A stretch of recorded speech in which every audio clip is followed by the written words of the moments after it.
இப்போ ஷீலு கிச்சன்லேருந்து தயிர் சேமியா பண்ணி காமிக்க போகிறேன். வாங்க எப்படி செய்யலான்னு பார்க்கலாம்.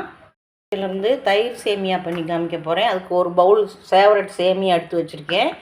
இது நம்ம வேக வச்சு எடுத்துக்கிறணும். ஒரு பவுல் எடுத்து வச்சுருக்கேன். அதுக்கு தேவையான அளவு தயிர், கட்டி தயிர், புளிக்காத தயிர் உர ஊற்றி வச்சுருக்கேன். இது ஒரு பவுல் எடுத்திருக்கேன். தேவையான அளவு நம்ம எடுத்துக்கிறலாம். அடுத்து தாளிப்புக்கு கடுகு தேவையான அளவு, உளுந்தம்பருப்பு ஒரு ஸ்பூன் வச்சுருக்கேன், கடலைப்பருப்பு ஒரு ஸ்பூன் வச்சுருக்கேன், முந்திரி பருப்பு ஒரு 10 முந்திரி பருப்பு உடச்சி வச்சுருக்கேன், ஒரு பச்சை மிளகா, கருவேப்பிலை 2 கொத்து கிள்ளி வச்சுருக்கேன், ஒரு கைப்பிடி மல்லி இலை நறுக்கி வச்சுருக்கேன். அது போக ஒரு அரை கேரட் பொடியாக நறுக்கி வச்சுருக்கேன். திருவுனா கூட சேமியாவோட சேர்ந்து எப்படியோ ஒரு இது கடித்து சாப்பிட்றதுக்கு நல்லாயிருக்கும். அரை ஒரு கேரட்டு பொடியாக நறுக்கி வச்சுருக்கேன். அதே மாதிரி தக்காளி, இந்த பாருங்கள், ஒரு தக்காளியில் பாதி தக்காளி அந்த விதையெல்லாம் எடுத்துகிட்டு சதை மட்டும் பொடியாக நறுக்கி வச்சுருக்கேன். வேக வச்சுட்டு வந்துடுவோம் சேமியாவை. வேக வச்சுட்டு வந்ததுக்கப்புறம் தாளிப்பை பார்க்கலாம். இப்போ சேமியா நல்லா வெந்துருச்சு. அடுப்பை ஆஃப் பண்ணிவிட்டு சேமியா ஒரு சல்லடைக்கு மாற்றிடுறேன். தண்ணி வடியட்டும். கூலிங் வாட்டர் ஊற்றணும். பச்சை தண்ணி, சாதாரண தண்ணியை ஊற்றி விட்டுறணும். அப்போ தான் சேமியா உதிரி உதிரியாக நமக்கு கிடைக்கும். இப்படி ஊற்றி நல்லா கரண்டி வச்சு கிளறி விட்டுருங்க. அவ்வளோதான். நல்லா ஆறட்டும் சேமியா. தயிரை இந்த முட்டை ஸ்போக்கு வச்சு நல்லா கட்டி இல்லாமல் அடித்து எடுத்துருவோம். நல்லா கிளறி எடுக்கணும். தயிர் கட்டி கட்டியாக இருக்கக்கூடாது. நல்லா அடித்து எடுத்து வச்சுருவேன். ஒரு 2 டேபிள் ஸ்பூன் தேங்காய் எண்ணெய் சேர்த்துருக்கேன். இதுக்கு நம்ம கடுகு சேர்த்துருவோம். தாளிப்புக்கு கடுகு பொரியட்டும் நல்லா. இதில் ஒரு ஸ்பூன் உளுந்தம்பருப்பு, ஒரு ஸ்பூன் கடலைப்பருப்பு சேர்க்குறேன் நான்.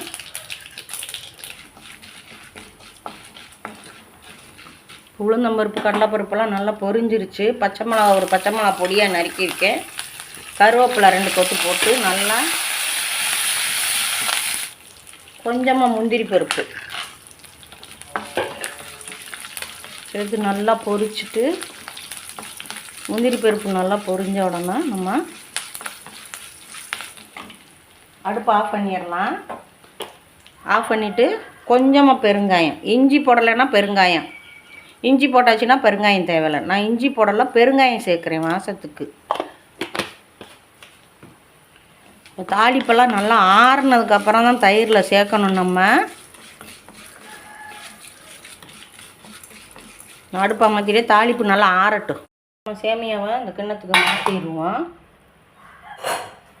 மாற்றியாச்சு. நல்லா கிளறி விட்டுருவோம். பாருங்க, நல்லா உதிரி உதிரியாக இருக்குது பார்த்தீங்களா. இதுக்கு தேவையான உப்பு சேர்த்து வச்சுருவோம். சேமியாவில் தூளுப்பு சேர்க்குறேன்.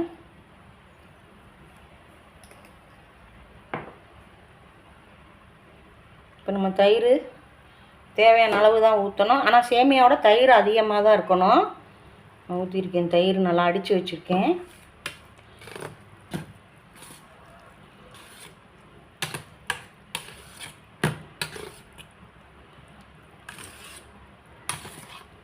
இந்த தயிரும் ஊற்றிடலாம். நான் ஒரு 1/4 லிட்டர் தயிர் ஊற்றிருக்கேன்.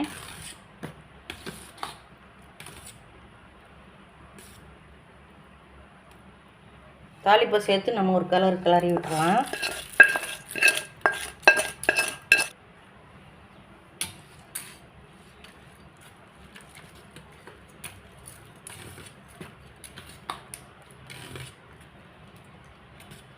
அப்புறம் தயிர் சேமியா காலை டிஃபனுக்கு ரெடி.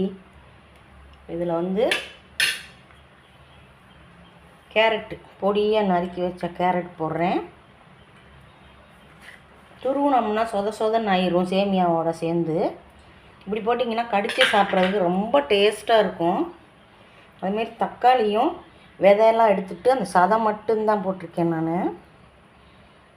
பயங்கர டேஸ்ட்டாக இருக்கும். இப்போ நம்ம சாட் பண்ணி வச்ச மல்லி இலையை சேர்த்துருவோம்.